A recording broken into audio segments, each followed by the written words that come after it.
Good evening, dear friends, and welcome to Watson's Margins. I'm Edward, glad to share another quiet hour of reason with you. Tell me, is there a document nearby tonight? A letter waiting to be answered?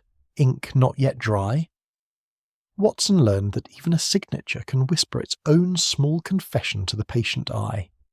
Do subscribe so no forged page escapes your notice. Now look closer, for as Holmes believed, the truth never lies in what is shown, only in what is overlooked. Chapter 1. The Orderly House in Queen Anne Street.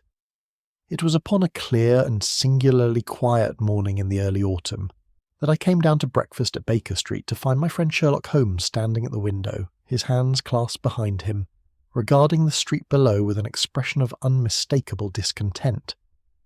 The sun fell pleasantly upon the pavements, the milk carts went about their business with the customary clatter, and a newsboy called his headlines with no greater urgency than usual. To any other observer, London that morning presented a picture of perfect order. It was, I knew at once, precisely this orderliness that had put Holmes out of temper. "You are dissatisfied with the weather, Holmes?" I ventured, taking my seat. "I am dissatisfied with the absence of weather, Watson, in every sense that interests me," said he, not turning from the window. 3 weeks now, and nothing has come to this room but bills, a circular from a missionary society, and an invitation to lecture upon the habits of the common bee. London is behaving itself abominably. I begin to suspect a conspiracy of virtue. I had learned, over the years of our association, that Holmes's restlessness in idle seasons was a thing to be endured rather than reasoned with, and I was on the point of suggesting a turn about the park when Mrs. Hudson's step sounded upon the stair, followed by a knock of unusual delicacy. "A young lady, mister."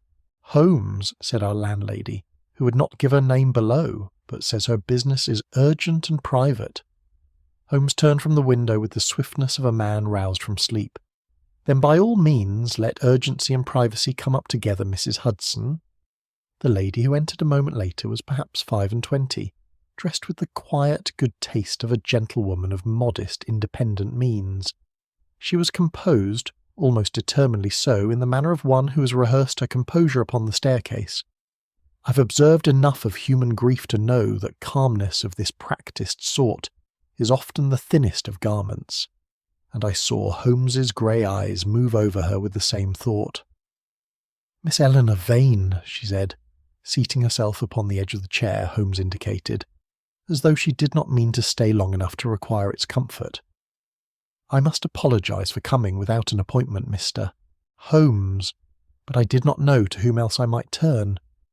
"You have come, I think, from the city, by the Underground Railway, and you have walked some little distance afterward," Holmes observed, settling into his own chair with his fingertips together. "You need not look surprised, Miss Vane. There is a particular soot that clings to the underground traveller, and your boots, though clean, show the dust of pavement walking rather than the splash of a cab journey. But you didn't come here to be told how you travelled. Pray tell us why." She drew a breath, and the story came from her in the ordered manner of one who has turned it over many times in solitary hours. Her uncle, she explained, was Mr. Silas Vane, lately deceased, a retired solicitor of considerable wealth who had lived for 30 years in a tall, narrow house in Queen Anne Street.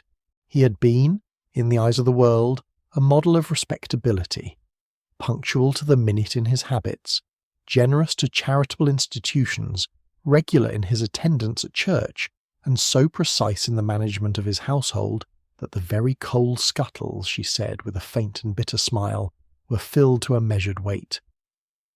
"But you did not love him," said Holmes quietly. It was not a question. Miss Vane's composure wavered for the first time. "I do not know what I felt for him, Mr. Holmes. He was capable of great kindness, and he could be terrible. He held the purse strings of half our family, and he was not above reminding us of it. My cousin's marriage he forbade outright, by the simple threat of withdrawing an allowance upon which her husband's prospects depended. My Aunt Clara he kept upon a leash of small humiliations, and yet at his charities he was spoken of as a saint. And now he is dead, and the saint's estate is in dispute," said Holmes. "Worse than dispute, Mr. Holmes."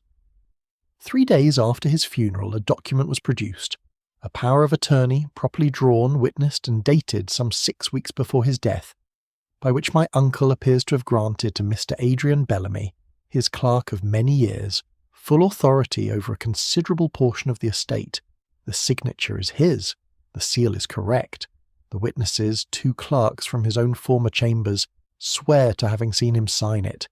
And yet, Mr. Holmes, I would stake my life that my uncle never signed that paper of his own free will, nor indeed perhaps at all. That is a serious charge to make against a document so thoroughly attested, said Holmes, leaning forward with the first true light of interest I had seen in his face for a fortnight. What is your reason for doubting it, beyond the natural reluctance of an heir to see the estate diminished? Because my uncle trusted no one, Mr. Holmes, least of all a clerk, however faithful. He used people. He did not enrich them. In 30 years I never knew him to grant so much as an extra week's wage without extracting some advantage in return.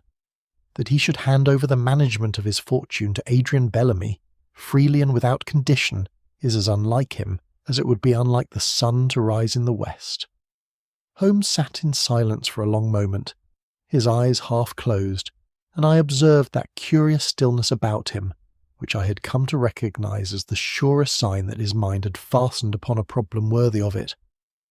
"Miss Vane," he said at last, "I think Dr. Watson and I had better see this orderly house in Queen Anne Street for ourselves."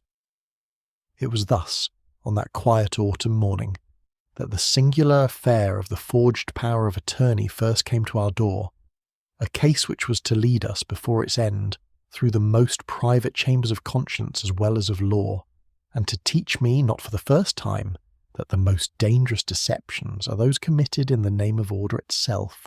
Chapter 2. The Blameless Circle. Queen Anne Street, when we came to it that afternoon, wore the particular hush that belongs to houses of the moderately great, a hush achieved not by grandeur but by discipline, as though the very stones had been drilled into silence. The house of the late Mr. Silas Vane stood midway along the terrace, distinguished from its neighbours by nothing so much as the exceptional cleanliness of its steps and the military precision with which its curtains hung, each fold identical to its fellow.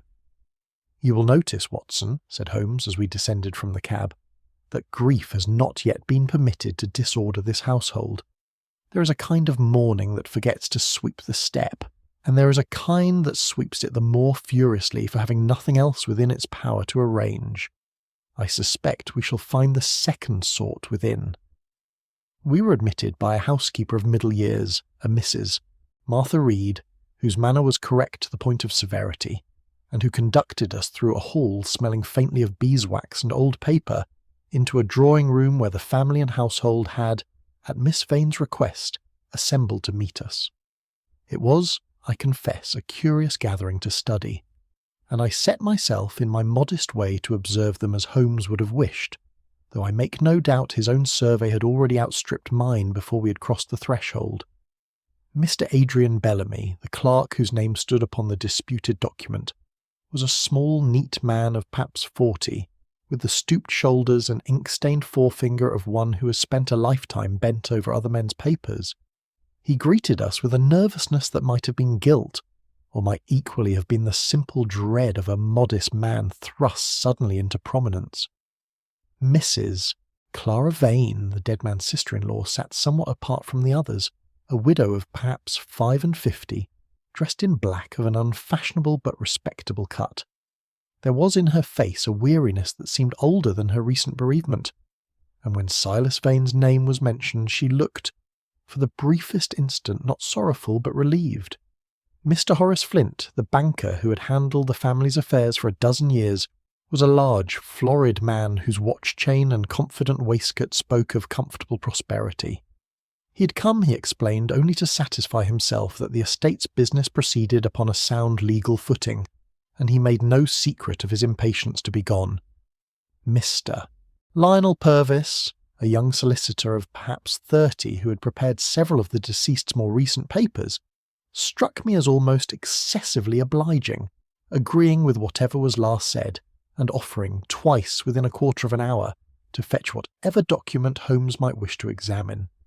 And there was Miss Eleanor Vane herself, whom we had met that morning, now paler in her own house than she had seemed in ours. Holmes said little to any of them by way of direct examination. He asked Bellamy a single question regarding the date upon which he had last seen his employer alive, and received a precise and evidently truthful answer. He asked Mrs. Vane whether her brother-in-law had been a generous man, and received the curious reply that he had been generous in the manner of a river in flood, impressive to behold, and ruinous to stand near. Beyond this, Holmes seemed content merely to watch, his eyes travelling from face to face with the detachment of a naturalist observing a colony of some unfamiliar species. It was Mrs. Reed who conducted us, at Holmes's request, to the study in which Silas Vane had conducted the whole of his private business, and it was here, I think, that the true work of the afternoon began. The room was a revelation of its late owner's character, before ever a word was spoken. Every drawer bore a small ivory label in a clerkly hand. The correspondence upon the desk was tied in bundles with red ribbon, each bundle dated. A ledger lay open upon the blotting pad, its columns ruled with a draftsman's exactness. Even the coals in the grate, I noticed, had been laid with a certain geometrical regularity, as though disorder were a vice to be guarded against in every particular of existence. Holmes moved about this chamber with the soft, unhurried tread I had observed in him 100 times before, when the scent of a problem had first come to him. He examined the inkstand, lifting each of its 2 bottles in turn and holding them to the light. He drew open the deed-box that stood locked upon a side table, found it indeed secured, and ran his fingers along its brass fittings. He paused longest, however, over a small paperweight of cast brass, fashioned in the shape of a crouching lion, which stood upon a stack of blank foolscap near the window. "A curious ornament for a solicitor's desk," I remarked, for something in his scrutiny of the thing invited comment. "Is it not?" said Holmes, turning it over in his long fingers before setting it down precisely where he had found it. "Observe the felt upon its base, Watson. It has been worn smoother at one edge than the other, as though the weight were habitually pressed down and dragged a little rather than merely set in place. A man does not drag a paperweight without cause." He said no more upon the subject, though I saw him glance once toward the window, through which the afternoon light fell directly across the desk, and once toward the door, calculating, I supposed, the ease or difficulty with which a person might enter unobserved. At length he straightened, drew off the thin gloves he had donned before touching the papers, and stood for a moment surveying the room as a whole, from the ordered shelves to the swept hearth, to the curtains hanging in their identical folds. "This is a strange chamber, Watson," he said at last, in a voice pitched low enough that it did not carry beyond us. "A man who worshipped order as Silas Vane appears to have worshipped it does not, as a rule, leave ambiguity behind him when he dies. And yet here is ambiguity enough to occupy a court of law for a 12-month. I begin to suspect that this room has been made to look undisturbed, which is a very different thing from a room that has not been disturbed at all." He would say nothing further, though I pressed him gently as we returned to the drawing-room, and I was left, as so often before, to turn his words over in my mind through the long ride back to Baker Street, wondering what trick of dust or ribbon or brass had spoken to him so plainly, and to me not at all. Chapter 3. The Incident at the Bank. A telegram reached us upon the following morning while Holmes was still at his breakfast. A single strip of paper which he read twice before passing it across the table to me without comment. It ran, as I recall, in words of some urgency. "Come at once to the London and Provincial Bank, Lombard Street. Mr. Flint attacked. Document gone. Lestrade." Holmes was upon his feet before I had finished reading it. "So, Watson," said he, drawing on his coat with a briskness that told me his restlessness of 3 weeks' standing had found its cure, "the affair has grown teeth. I confess I had not looked for violence quite so soon." We found Lombard Street in that state of subdued commotion which attends any disturbance within the sober precincts of a great bank. Clerks gathered in low-voiced knots near the counters, A constable stationed at the door with the self-important air of a man guarding something he does not fully understand. And, in a private office at the rear of the building, Inspector Lestrade himself, notebook in hand, presiding over a scene of considerable disorder. Mr. Horace Flint sat in his own chair, a wet cloth pressed to the side of his head, looking a good deal less florid than when we had seen him the day before. He was able, however, to speak, and did so with the aggrieved energy of a man more offended than injured. "Someone came upon me from behind, Mr. Holmes, as I stood at that very cabinet," he said, gesturing toward a low document cabinet in the corner, its drawer still standing open. "I heard nothing at all until the blow fell, and when I came to myself the room was empty and the original power of attorney, which I had that very morning taken from the strong room to compare against the bank's own file copy, had vanished from my desk." Lestrade closed his notebook with an air of satisfaction that I had learned, over the years, to associate with conclusions arrived at rather too quickly. "It's plain enough, Mr. Holmes, whatever the ins and outs of the document itself, someone wanted that paper destroyed, and wanted it badly enough to strike down a bank manager to get it. Bellamy had the most to lose if the thing were proved false, Miss Vane and Mrs. Vane had reason enough to wish it gone if it were proved true. I have men making inquiries as to the movements of all three this morning." "A commendably even-handed suspicion," said Holmes, though there was a dryness in his tone that Lestrade, absorbed in his notebook, did not appear to catch. He moved to the cabinet and knelt beside it, examining the drawer and its lock with the small glass he invariably carried. "Tell me, Mr. Flint, precisely what passed between yourself and Mr. Bellamy when he came here yesterday to attempt the transfer." Flint's brow furrowed with the effort of recollection, or perhaps of discretion. He wished to move a considerable sum from the late Mr. Vane's account into a trust for the benefit of Mrs. Clara Vane and Miss Eleanor Vane. I hesitated.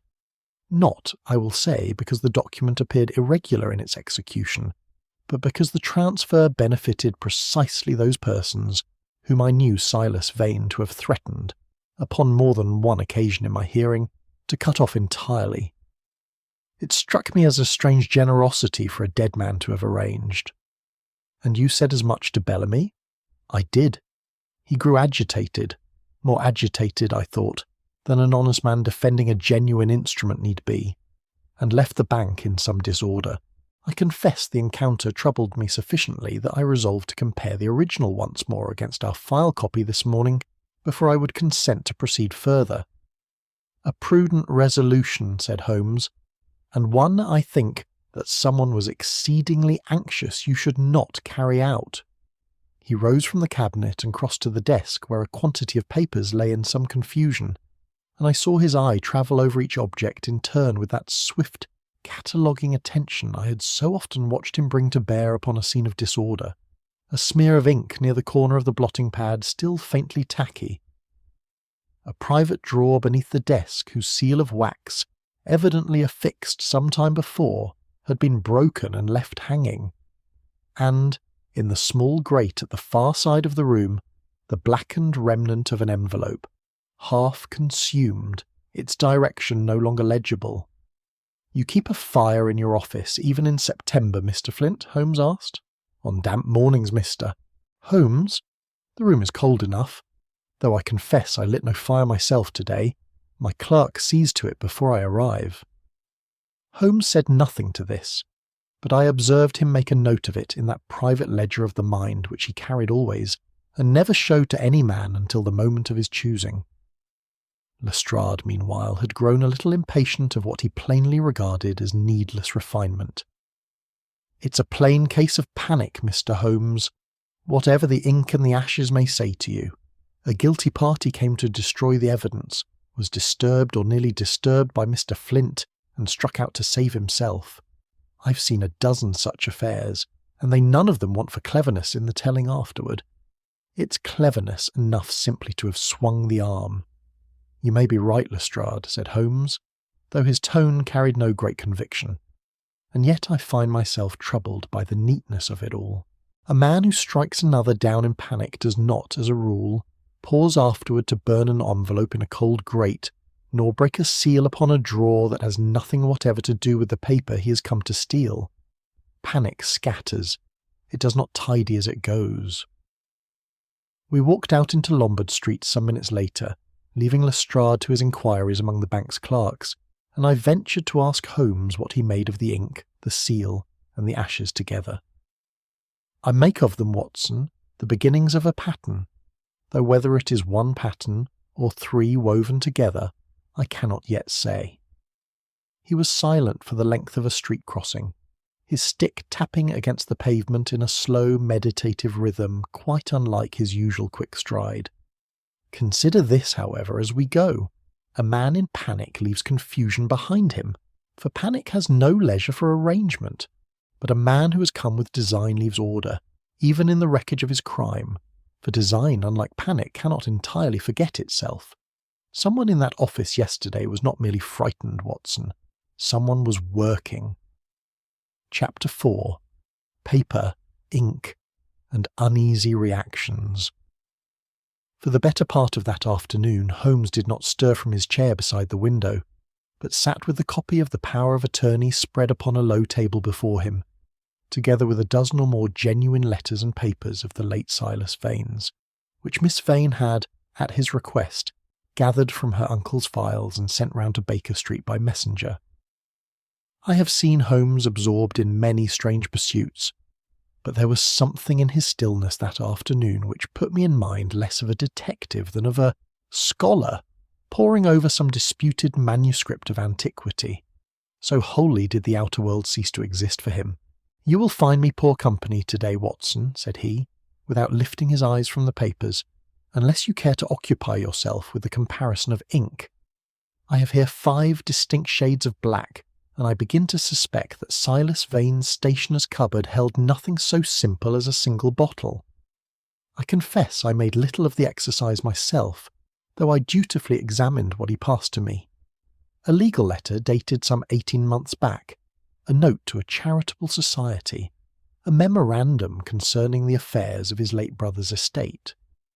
To my eye they appeared uniform enough, the hand firm, the strokes even, the whole bearing the stamp of a man who wrote a great deal and wrote it always in the same unhurried, deliberate manner.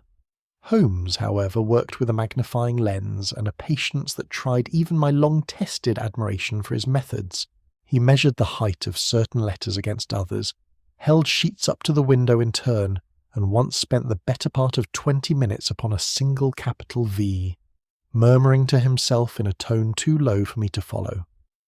It was toward 4 o'clock, as the light was beginning to fail, that our review of the physical evidence gave way to a different sort of inquiry, for Lestrade arrived, somewhat out of temper, to report the results of his morning's investigations among the household.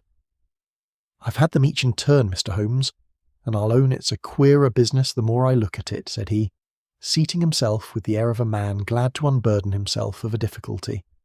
"Bellamy's frightened out of his wits, but I'll not swear it's a guilty fright. Miss Vane is angry as a hornet, angry at her uncle, angry at the document, angry at the world in general. But there's nothing sly in it that I can find. Mrs. Vane now, she's a different article, relieved, Mr. Holmes.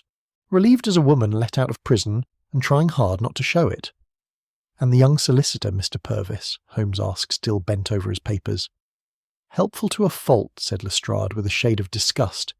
"Offered me tea, offered me his private notes, offered to walk me through every paper in the house twice over. I don't trust a man who's that anxious to be trusted, Mr. Holmes, if you take my meaning." "I take it very well," said Holmes, "and I confess the sentiment does you credit, Lestrade, whatever else I may think of your conclusions." He set down his lens at last and leaned back in his chair, his fingers steepled before him, in the attitude I had come to recognise as preceding some pronouncement of importance. "I have this afternoon compared the disputed power of attorney against no fewer than 9 specimens of Silas Vane's genuine hand, ranging over a period of some 6 years," he said. "In every particular of size, slant, and general character, the forgery, for I will call it that now without hesitation, is a performance of very considerable skill. Whoever executed it studied the old man's hand with patience, and reproduced it with a fidelity that would deceive 9 bank clerks in 10, and did, indeed, very nearly deceive the 10th. Then how do you know it false, Holmes, if the imitation is so perfect? I asked. Because no imitation, however patient, can wholly escape the imitator's own hand beneath the disguise, Watson. A forger may copy the shape of a letter. He cannot so easily copy the small mechanical habits by which a particular hand, over years of use, comes to write almost without thought. Observe. He drew the copy toward him and indicated with the tip of his pencil the final flourish beneath the surname. In every genuine specimen before us, the terminal stroke of Vane's signature rises, here and here and here again, a small upward flick of perhaps 1/8 of an inch, consistent across 6 years and 9 documents. It is the mark, I should say, of a man who wrote with his wrist held a little lifted, very possibly owing to some stiffness of the fingers in later life. Miss Vane's own account of her uncle's health, when I questioned her upon it this morning, confirms that he suffered from a touch of the rheumatism in his right hand these 5 years past. But here, in the disputed instrument, the terminal stroke does not rise. It descends, decidedly, unmistakably descends, as though the pen had been drawn downward and away by a hand seated somewhat lower than the desk, or standing rather than sitting, or simply unaccustomed to the particular lift which Silas Vane's stiffened wrist imposed upon his own writing without his ever being conscious of it. Lestrade peered at the 2 strokes Holmes indicated with the air of a man determined not to be impressed, and failing rather visibly in the attempt. "It's a fine point, Mr. Holmes, I'll grant you, but a jury wants more than a downward stroke to hang a forgery upon." "A jury shall have more, Inspector, before I have done," said Holmes. "But I confess this single stroke interests me a great deal more than the confessions and counter-confessions of a household in which, as you yourself have observed, half the inhabitants seem relieved by a crime, and the other half seem determined to be helpful about it. Somewhere in this house, Watson, is a hand that has learned to write like Silas Vane's in every particular but one, and that one particular, small as it is, will lead us, I think, a good deal further than any confession that has yet been offered us." He rose, crossed to the window and stood looking down into the darkening street with the same restless energy I had seen in him 3 days before, though it was, I thought, restlessness now transformed by purpose into something very nearly like contentment. Chapter 5. Conscience in the Drawing Room. "I have no wish to browbeat these people, Watson," said Holmes, as our cab drew once more into Queen Anne Street upon the following morning, "and I have less wish still to see Lestrade browbeat them for me. A frightened witness will tell you what he thinks you wish to hear. A witness merely troubled in conscience will very often tell you the truth, if only you are patient enough to let him arrive at it by his own road." It was in this spirit, gentle rather than inquisitorial, that Holmes conducted the interviews of that morning, and I confess I had not before seen him employ quite so soft a method to quite so telling an effect. He began with Miss Vane, whom we found alone in the small morning room at the rear of the house, a room a good deal less severely ordered than her uncle's study, with a work-basket by the window, and a novel lying open and face down upon the sofa. Holmes did not seat himself at once, but stood by the mantel in an attitude of easy conversation, as though the matter that had brought him was scarcely more than an afterthought. "I will not ask you, Miss Vane, whether you forged that document," he said. "I think we may both agree that the question would insult us equally, you by its suspicion and myself by its crudeness. I will ask you something nearer the truth if you will permit it. Did you ever wish your uncle powerless?"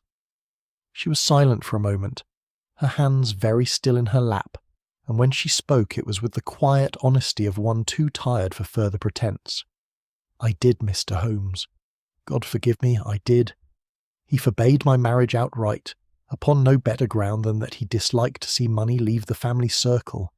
I have wished, more times than I can count, that some accident of law or health might strip him of the power he held over all our lives. But wishing a thing, Mr. Holmes, is a very different matter from contriving it." "It is indeed," said Holmes, and I have generally found that those who confess most readily to the wish are among the least likely to have compassed the deed. It is the man who protests he never wished his enemy ill who commonly wants the closest watching. From Miss Vane we pass to Mrs. Clara Vane, whom Holmes found in the small conservatory at the side of the house, occupied, or pretending to occupy herself, among a row of potted ferns. Here his question took a different turn. "You spoke to me yesterday, Mrs. Vane, of your brother-in-law's charity as a river in flood," said Holmes. "I've thought a good deal upon the image since. Tell me, in all your years beneath his roof, did you ever know him show mercy? True mercy, I mean, asking nothing in return?" The widow's mouth tightened, and for a moment I thought she would not answer at all. "He gave to hospitals, Mr. Holmes, and to orphan asylums, and his name was read out from pulpits as a benefactor of the poor. Publicly he was charity itself. Privately he counted every kindness twice over, and presented the account when it suited him. I do not think Silas Vane ever, in the whole of his life, gave anything, money, forgiveness, or affection, without first calculating what it would cost him to withhold it." "That is a hard judgment upon the dead," I could not help observing. "It is the judgment of one who lived with him for 11 years, Doctor," she replied, with a bitterness that seemed, for all its sharpness, entirely without artifice. It was Bellamy, however, whom Holmes questioned longest, finding him at last in the study itself, going through the ledgers with the mechanical diligence of a man who has no better refuge from his own thoughts than work.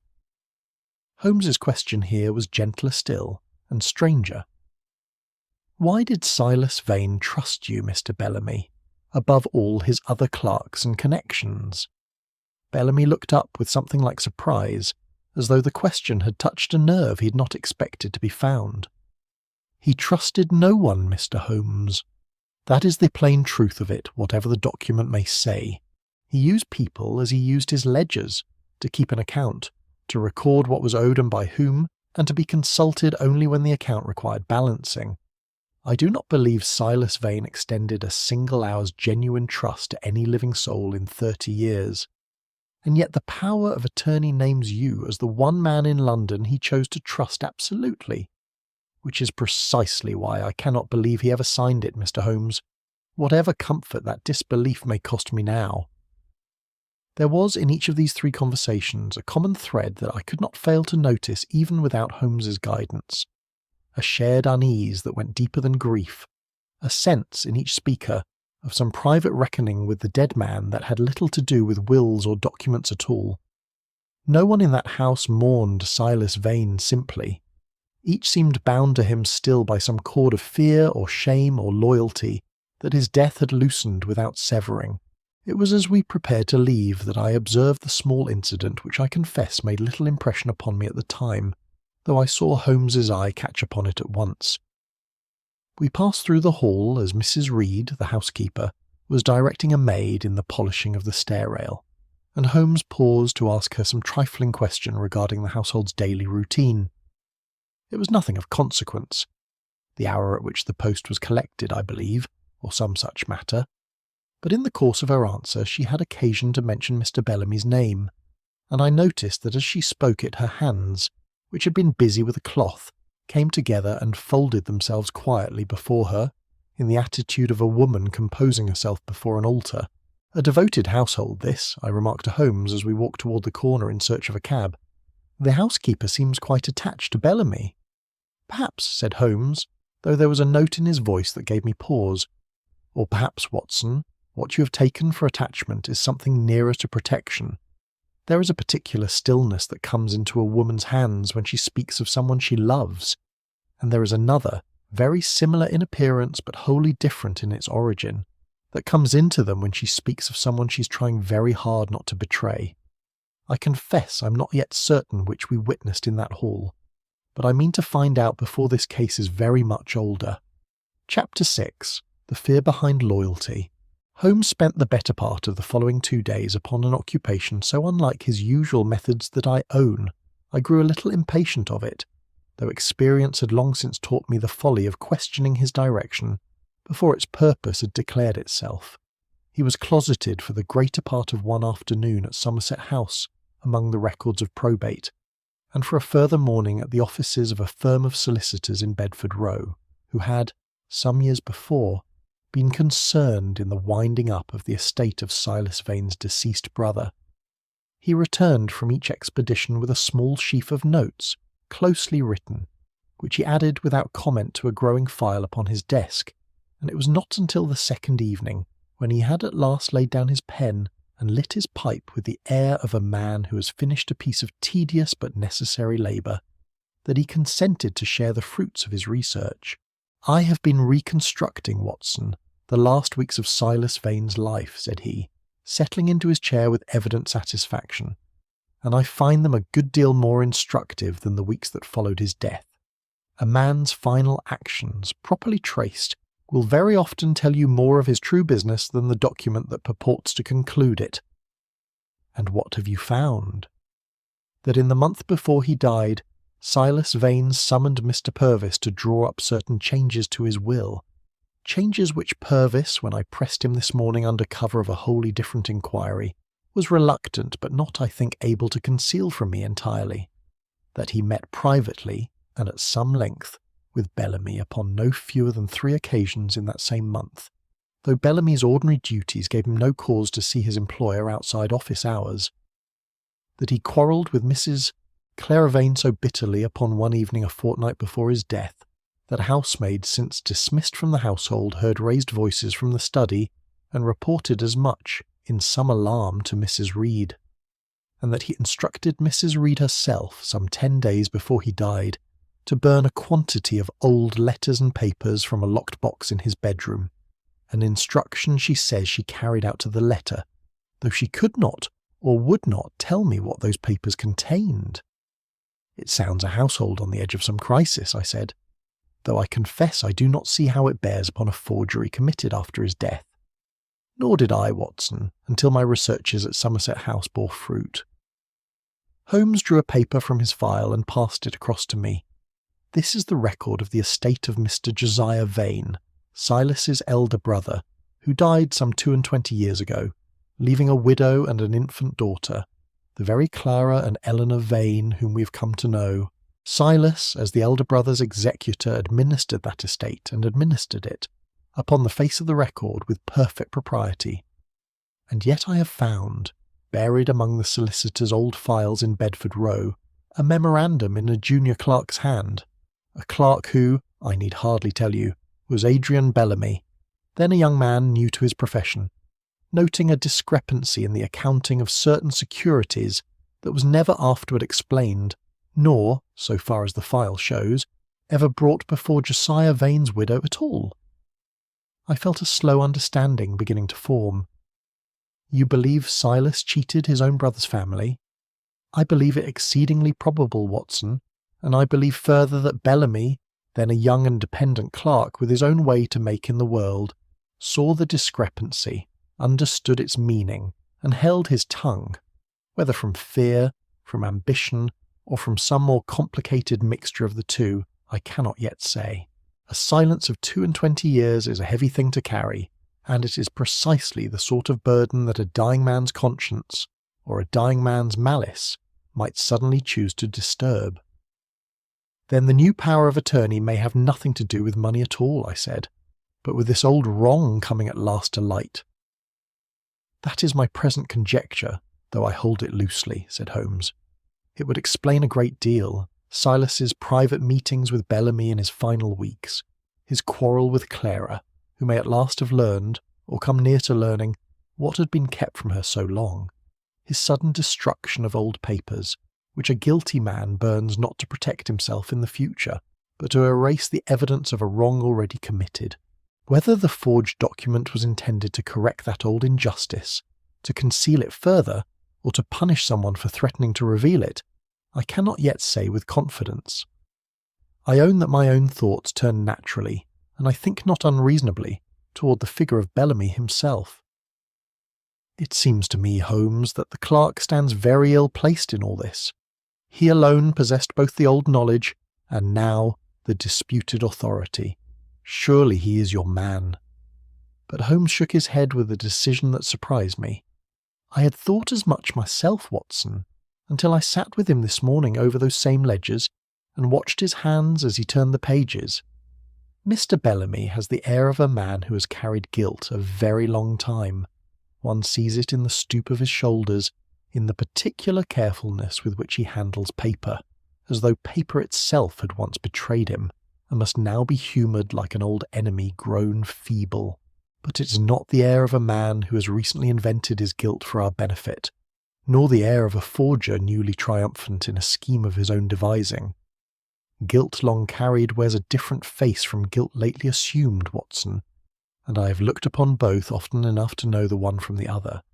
Bellamy's trouble is old. Whatever crime has been committed in Queen Anne Street these last weeks, I do not believe it was his idea, though I begin to suspect with some unease that he may yet choose to answer for it as though it were. Chapter 7. The Convenient Confession. We had scarcely finished breakfast upon the third morning following our conversation of the ledgers, when a constable arrived at Baker Street with a note from Lestrade, written in a hand that betrayed, even upon the folded paper, a certain triumphant haste. "Come to the Yard at once, Mr. Holmes. Bellamy has confessed the whole affair. There is no more mystery in it." Holmes read the note twice, as was his habit with intelligence he did not wholly trust, and handed it to me without remark beyond a single lifted eyebrow that conveyed, more eloquently than words, his opinion of confessions that arrive so conveniently upon the heels of an investigation not yet concluded. We found Lestrade in his office at Scotland Yard in a mood of undisguised satisfaction, a mood which Bellamy himself, seated pale and rigid in a chair before the inspector's desk, did nothing to share. The clerk's hands, I noticed, were clasped so tightly in his lap that the knuckles showed white against the ink-stained fingers, and he did not look up as we entered. "Tell Mr. Holmes what you have told me, Bellamy," said Lestrade, not unkindly, but with the brisk satisfaction of a man closing a difficult account. Bellamy's voice, when he spoke, was low and curiously without inflection, as though he recited a lesson learned by rote, rather than a confession drawn from the living substance of his own conscience. "I forged the power of attorney, Mr. Holmes. I had known for 22 years that Silas Vane had cheated his brother's widow and child of a portion of their inheritance, and I had held my tongue out of cowardice and profited by that cowardice through steady advancement in his service.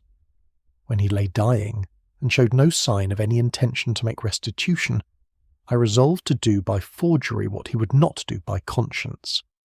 I copied his signature from old letters in my keeping, prepared the document at my own lodgings, and arranged for it to be witnessed by 2 clerks who trusted my word without troubling to look closely at what they signed." "And the attack upon Mr. Flint?" Holmes inquired, his tone giving away nothing of what he thought of the recitation thus far. "When, mister? Flint told me he meant to compare the original against the bank's file copy. I understood that my forgery would not withstand such scrutiny. I went to his office the following morning, meaning only to talk with him, to persuade him to delay the comparison. He would not be persuaded. There were words between us. I do not clearly remember what was said, and in a moment of panic I struck him and took the original document from his desk before I fled." Lestrade closed his notebook with the air of a man well pleased with a difficult afternoon's work. "There it is, Mr. Holmes, plain and complete. Motive, means, and the very deed itself, all from his own lips. I don't say it isn't a sad business, for the man plainly acted from some notion of restoring old wrongs rather than simple greed, and a jury may look kindly upon that when it comes to sentencing, but the mystery, such as it was, is at an end. I confess that I too found the confession difficult to gainsay. It accounted for the forgery, for its evident skill, for the assault upon Flint, and for the disappearance of the original document, and it did so with a completeness that seemed, upon its surface, to close every door Holmes had opened in the course of his inquiries. Clara Vane, when the news reached her that afternoon, wept without restraint. Eleanor sat white and silent, too stunned, I think, to feel the relief that might otherwise have come with so tidy a resolution. Purvis, ever eager to smooth whatever waters lay before him, urged the family to accept the confession quietly, and spare themselves the further indignity of a public trial. Holmes alone remained unmoved by the general chorus of relief and resignation, and it was he who, before we left the yard that afternoon, asked leave of Lestrade to put a single further question to the prisoner. "Mr. Bellamy," said he, drawing a sheet of blank paper and a pen across the table, "you have told us that you copied Silas Vane's signature from old letters in your keeping, and copied it, by Mr. Flint's own testimony and my own examination, with very considerable skill. I should like you to write his name once more for me now, in my presence, exactly as you wrote it upon the disputed document." Bellamy's composure, which had held through the whole of his recitation, faltered visibly at this request. He took up the pen with a hand that trembled, made 2 false starts, and produced at last a signature so crude, so hesitant, so wholly unlike the confident forgery we had examined at Baker Street, that even Lestrade's satisfaction wavered visibly upon his face. "I am out of practice, Mr. Holmes," Bellamy said, not meeting our eyes. "It has been some weeks since the document was prepared." "No doubt," said Holmes, in a tone of such gentle courtesy that I saw Bellamy flinch beneath it more than he would have flinched under open accusation. He gathered up the sheet, folded it carefully into his notebook, and rose to take his leave, offering Lestrade no further comment upon the confession beyond a formal word of thanks for the inspector's diligence. It was not until we had regained the street and were walking together toward the embankment in the fading light of that October afternoon that Holmes gave voice to the thought I could see had been working in him throughout the interview. That was not the signature of the hand that forged the document I examined at Baker Street, Watson, and I do not think Bellamy himself could tell you otherwise, were he willing to speak the truth even now. A man's confession, properly weighed, tells us a great deal about his character, even when it tells us nothing at all about his crime. Bellamy's confession was not a lie told to save himself. A guilty man defending his own skin does not confess to murder he has not committed, nor accept a punishment he might with a little ingenuity have contrived to avoid. No, Watson, this was a lie of sacrifice, not of self-preservation. Somewhere in that household, someone is being shielded, and shielded, I think, by a man who has already paid for another's silence once in his life, and has resolved, whatever it cost him, never to profit by such silence again. Chapter 8. The Downward Stroke. "I have a fancy, Watson, to look once more upon that study before this business goes any further," said Holmes, upon the morning following our interview with Bellamy, "and I should be glad of your company, for I find that a second pair of eyes, even eyes as thoroughly disciplined as your own to see nothing at all, will sometimes catch what a single pair, however sharp, contrives to miss." I forbore to remark upon the doubtful compliment thus offered, and we set out once more for Queen Anne Street, where Mrs. Reed admitted us with the same correct and colourless civility she had shown upon every previous occasion, and left us, at Holmes's request, alone in the late Silas Vane's study.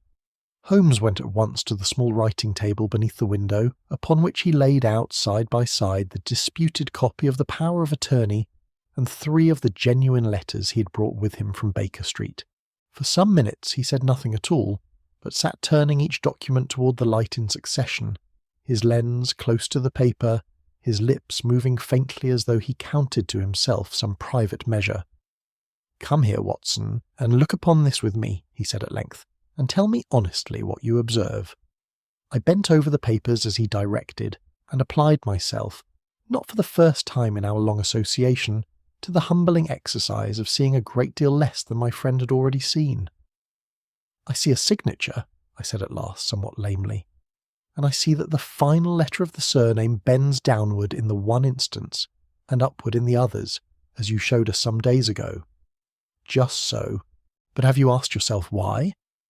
"I had supposed it merely the mark of a hurried or unpractised hand."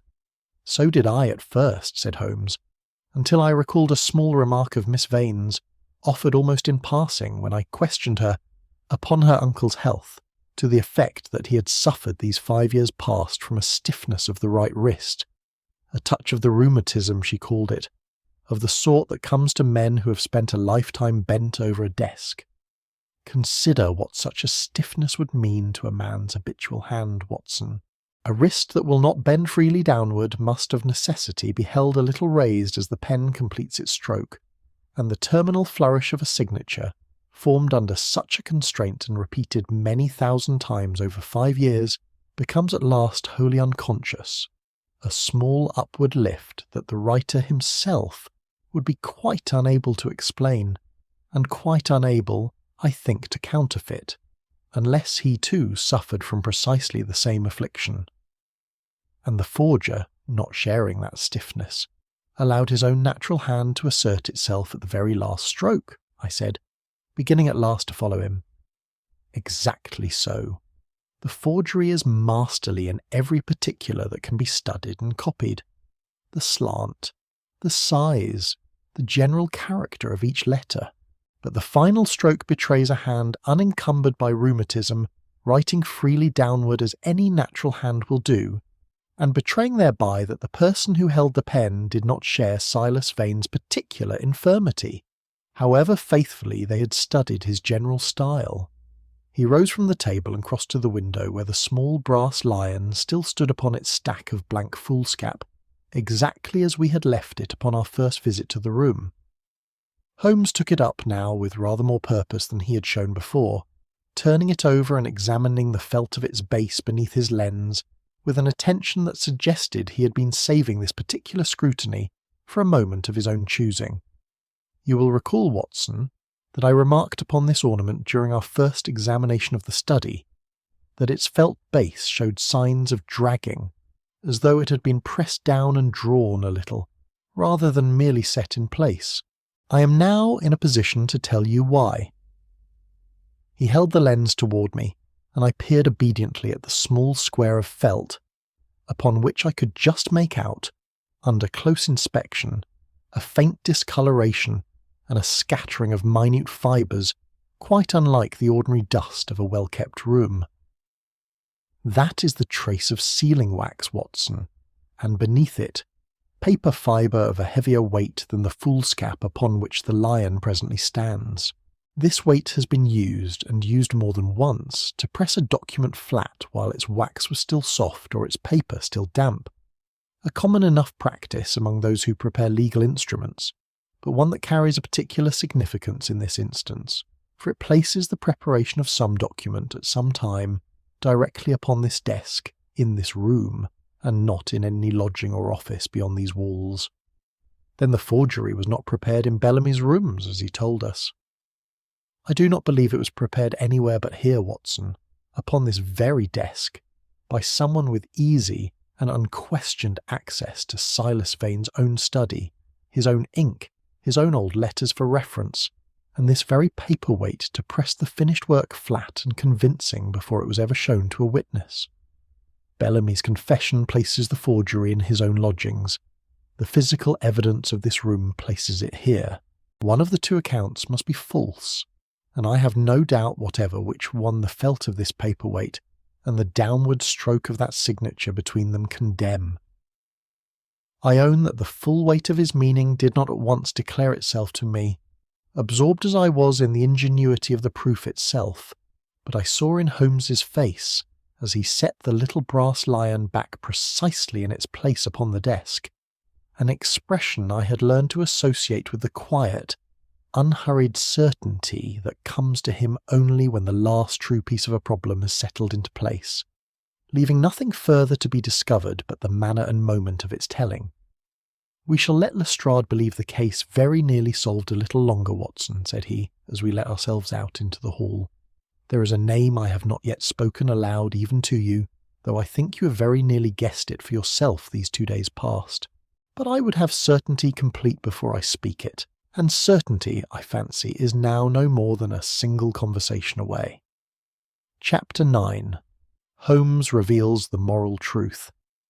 Holmes had asked that the household be assembled once more in the drawing-room of the Queen Anne Street house upon the following evening, and it was a subdued and apprehensive company that gathered there as the lamps were lit against the early dark of October.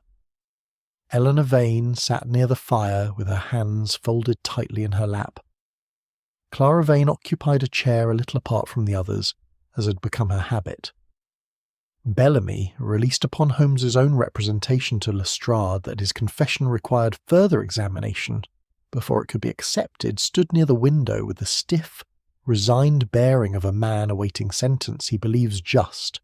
Purvis hovered near the door in an attitude of nervous helpfulness, and Flint, his head still bandaged, had come at Holmes's particular request, seating himself with the wary stillness of a man who suspects he's about to learn something to his own discomfort. Lestrade stood by the mantel, notebook ready, his earlier satisfaction tempered now by a curiosity he did not trouble to conceal. Mrs. Reed moved quietly about the room, seeing to the lamps and the fire with the same correct, unhurried composure she had shown throughout our whole acquaintance with the household. Holmes waited until she'd finished her small offices and made as if to withdraw before he spoke. "Pray, remain, Mrs. Reed," said he, in a tone of such gentleness that I saw her pause with her hand still upon the door. "I think what I have to say concerns you more nearly than any other person in this room." A silence fell that I can only describe as complete, broken at last by Holmes's own voice, level and unhurried, as he laid the matter before us, as a man lays out the pieces of a puzzle he has long since solved, and now wishes only to demonstrate. "This case has troubled me from its beginning by a curious contradiction," he said. Every fact pointed to a forgery of remarkable skill, prepared by someone intimately familiar with Silas Vane's hand, his study, and his private history. Yet every suspect who possessed the skill lacked, upon close examination, the opportunity, and every suspect who possessed the opportunity lacked, I was at first inclined to think, the skill. Mr. Bellamy's confession, offered to us with every appearance of sincerity, very nearly closed this inquiry upon a false conclusion, for his signature, written before my own eyes at Scotland Yard, bore no resemblance whatever to the accomplished forgery I had examined at Baker Street. He is not the forger. He never was. "Then who—" began Lestrade, but Holmes lifted a hand and continued without pause. "The forgery was prepared in this house, upon Silas Vane's own desk, by someone who pressed the finished document flat beneath the brass paperweight that stands in his study to this hour, leaving upon its felt base a trace of wax and paper fibre that no amount of subsequent tidiness could wholly remove. It was prepared by a hand that had studied Silas Vane's signature with great patience, but had never shared the small stiffness of his rheumatic wrist, and so betrayed itself, however faintly, in a single downward stroke where every genuine specimen rises. And it was prepared, I believe, by someone who had carried a secret for 22 years, the secret of a fraud committed by Silas Vane against his own brother's widow and infant daughter, and who resolved, when that old wrong threatened at last to be buried forever by the old man's death, to see it corrected by whatever means remained within reach. He turned, and his eyes rested at last, not unkindly, upon the housekeeper. "You knew of that old fraud, Mrs. Reed, long before Mr. Bellamy ever came into Silas Vane's service. You had been in the household, I think, since before Josiah Vane's death, and you saw enough in those early years to understand what had been taken from Mrs. Vane and Miss Eleanor, and you held your silence out of fear of dismissal, and perhaps out of a loyalty to the household that time only slowly curdled into something nearer to guilt. When Silas Vane, in his final weeks, showed no sign of any intention to make restitution, and indeed seemed bent upon destroying the last evidence of his old crime, you resolved to act where conscience alone had failed you for 22 years. Mrs. Reed had grown very white, but she did not deny it, and something in her stillness told me that Holmes's reconstruction had found its mark entire. You forged the power of attorney, believing Mr. Bellamy honest enough to see the fortune restored to those it had wronged, though you never told him beforehand what you meant to do. When Mr. Flint's suspicions threatened to expose the document before it could serve its purpose, it was you who went to the bank, not Mr. Bellamy, and in the confusion of that encounter, whether by accident or by some sharper design, Flint was struck down, and the original document taken, not to conceal your guilt merely, but to prevent Silas Vane's old crime from being buried in the same grave as the false paper meant to correct it. "I never meant Mr. Flint harm," Mrs. Reed said at last, her voice very low. "I went only to speak with him, to beg him not to look too closely. He would not listen, and in my fright I struck out with what lay nearest my hand. I have regretted it every hour since. And Mr. Bellamy," Holmes continued, turning toward the clerk, who had not moved from his place by the window, "discovered what you had done. I think when he compared, in some private hour, the forgery against his own long memory of the old discrepancy he had once noted and never dared to report, and rather than see you taken for a crime he understood and in some measure forgave, he chose to confess to it himself, and so complete, though he could not have known it, the very silence he had once kept as a young man, now offered up a second time as a kind of penance." Bellamy said nothing, but I saw him bow his head, and I understood that Holmes's words had touched something too deep in him for any denial. Holmes was silent himself for a long moment, and when he spoke again it was in a tone I'd rarely heard from him, grave and touched with something very near to sorrow. "I will not pretend, Mrs. Reed, that I do not understand what moved you to this act. Silas Vane used the law to commit an injustice that the law itself was never asked to correct, and you have spent 22 years watching that injustice go unanswered beneath a mask of public charity. But I cannot allow private conscience, however wounded, to become its own court of appeal. The law may be slow, and it may on occasion be blind to wrongs that every honest heart in this room can plainly see.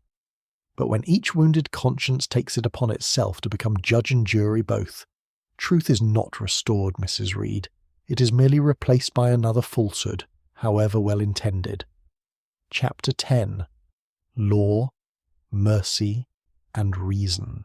The stolen original was recovered upon the following morning, in a concealed compartment behind a row of household account books in the small pantry off the housekeeper's own sitting room, a hiding place so modest and so near at hand that Lestrade, upon finding it, remarked with some feeling that he might have searched the house from cellar to attic, without once thinking to look in so unassuming a place. Alongside the document lay a further packet, tied with the same red ribbon Silas Vane had used for every bundle of his correspondence, containing several old letters and a private memorandum in his own hand which, taken together, left no further doubt whatever of the fraud he had practised upon his brother's widow and child some 22 years before. Mrs. Reed was taken into custody that same afternoon, and I will confess that the sight of her led away, still composed, still correct in every outward particular, moved me a good deal more than I had anticipated it would. Holmes, for his part, saw to it that the whole circumstance of her act was laid fairly before those whose duty it would be to judge her, and if the account he furnished did not excuse her crime, it left no honest reader in any doubt of the long provocation that had led her to it. Bellamy was cleared, upon Holmes's evidence, both of the forgery and of the assault upon Mr. Flint, though he did not escape without a stern private word from the magistrate regarding the folly and the danger of a false confession, however nobly intended. I saw him once more before we quitted the case entirely, and he seemed to me a man from whom some long and grievous weight had at last been lifted, though not without leaving its mark upon him. "I have carried that old silence a great many years, Doctor," he said to me, in a manner more open than I had yet seen in him. "I think I shall carry it more lightly now that it has been spoken aloud at last, even at such cost to poor Mrs. Reed!" Clara and Eleanor Vane, through the proper and unhurried processes of law, came at length into possession of the portion of the estate that had been wrongfully withheld from their family 22 years before, a restitution achieved not by forgery but by the plain evidence of Silas Vane's own hand, which Holmes's discoveries had placed beyond any legal dispute. Eleanor's marriage, no longer subject to a dead man's veto, was to proceed, I was glad to learn, before the year was out. Mr. Purvis, whose eagerness to smooth every difficulty and urge silence upon the household had struck both Holmes and myself as suspicious from the first, proved in the end to be guilty of nothing more criminal than a common and rather contemptible cowardice. a young solicitor's anxious wish to see no scandal touch a firm upon which his own prospects depended, whatever injustice might be quietly buried in the process. Holmes dismissed him from our inquiries with a coldness more withering, I think, than open accusation would have been. Mr. Flint recovered his health within the fortnight, and had the grace, when Holmes called upon him a final time, to admit that he had long suspected some irregularity in the management of Silas Vane's affairs, and had held his own tongue for fear of the scandal such suspicions might bring upon his bank. "We are none of us so very different from one another, Mr. Holmes," he said, with a rueful honesty I had not expected of him, "when it comes to choosing comfort over truth." It was upon a quiet evening some days later, when the case had been concluded in all its particulars and the newspapers had already turned their attention to fresher matters, that I sat with Holmes beside our own fire at Baker Street, and found myself turning the whole strange history over once more in my mind. "It is a melancholy business when all is said, Holmes," I remarked. "There is no villain in it whom one can condemn without reserve, and no innocent party who emerges from it entirely unscathed. Silas Vane was, by the law's own reckoning, the victim of a crime, and yet I cannot find it in myself to grieve for him. Mrs. Reed committed forgery and assault, and yet I cannot regard her as I would regard an ordinary criminal. You have put your finger, Watson, upon the very difficulty that has troubled me throughout this inquiry," said Holmes, drawing thoughtfully upon his pipe. "Silas Vane was innocent in law and guilty in life, if I may put it so. Martha Reed was guilty in action, and yet I do not think corrupt in heart. It is a distinction the courts are not well equipped to draw, and yet it is, I believe, the truest distinction in the whole affair. Then how are we to judge such a case at all?" Holmes was silent for a little while, watching the fire, and when he spoke again it was in the quiet, reflective tone he reserved for those rare moments when the puzzle itself had given way, in his mind, to something larger than the puzzle. "Mercy without reason becomes weakness, Watson," said he.